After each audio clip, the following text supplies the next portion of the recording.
Again அவங்க ஸ்ரீலங்கால ஆடுறாங்க. ஸ்ரீலங்கால ஆடுறப்ப வந்துட்டு அந்த 40 பால் 50ங்கிறது நல்ல இன்னிங்ஸா இருக்கும். அங்க வந்துட்டு பாபர் ஒரு டெக்னிக்கலி சவுண்ட் பேட்ஸ்மேன் அகைன். ஆ அவர் வந்துட்டு அங்க his contribution will be valued more like அந்த மாரி ஒரு 150, 160 பிட்சஸ் தான் அங்கலாம் இருக்கும். பெருசா 200 ஆகாது. சோ அங்க வந்துட்டு ஆனா இவர் 220 பிட்ச்லயும் அந்த இன்னிங்ஸ் தான் ஆடுவாரு.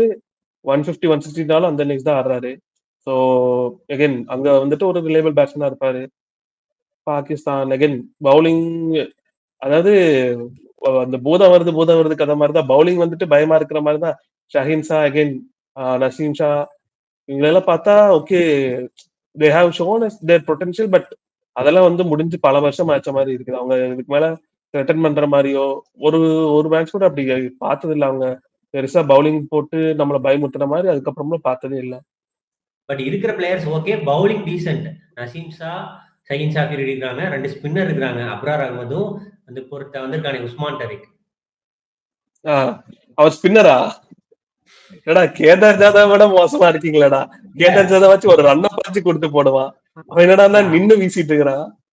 அஸ்வின் வந்து எப்பாவது ஒருக்கா ஒரு பால் கொஞ்சம் டிலே பண்ணி போடுறதே நமக்கு வந்து என்னடா இப்படி போட்டா எப்படி அடிக்காதுன்னு தோணும்.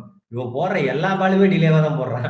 எப்படா பேட்ஸ்மேன் சும்மா விளையாடுவாங்க. இந்த பால் கலெக்ட் பண்ணி த்ரோ விடுவாங்கல்ல அந்த மாதிரி வரான். திடீர்னு அம்பையர் கிட்ட நின்னு திடீர்னு சைடுல இருந்து இப்படி காடு வீசுற மாதிரி வீசுறான்.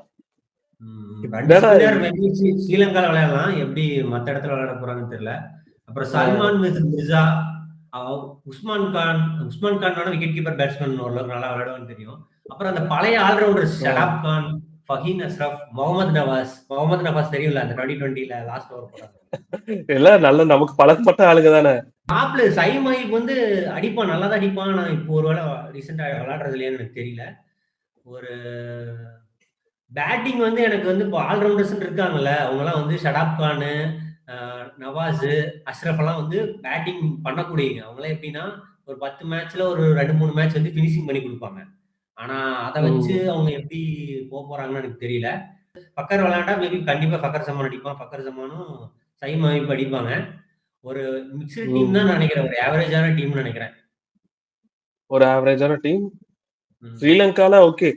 இன்னும் நம்ம ஸ்ரீலங்கா 150, 160 சொல்றோம்னா அங்க பெருசா எந்த ஒரு பெரிய டீமும் அதோட ஃபுல் ஸ்குவாடோட போய் பவர்ஃபுல்லா ஆடி நம்ம பார்க்கல பெருசா. சோ அத வச்சு ஜட்ஜ் பண்ண முடியாது. சப்போஸ் ஒரு ஆஸ்திரேலியாவோ ஒரு சவுத் ஆப்பிரிக்காவோ அங்க போயிட்டு ஒரு 200 அடிச்சிட்டாங்கன்னா அத பாகிஸ்தானால சேஸ் பண்ண முடியுமா அப்படின்னா அது ஒரு டவுட். சல்மான் ஆகா கேப்டன்சில ஓரளவுக்கு பாகிஸ்தான் நல்லா பண்ணிட்டு இருக்காங்கன்னு நினைக்கிறேன். சரி பார்ப்போம்.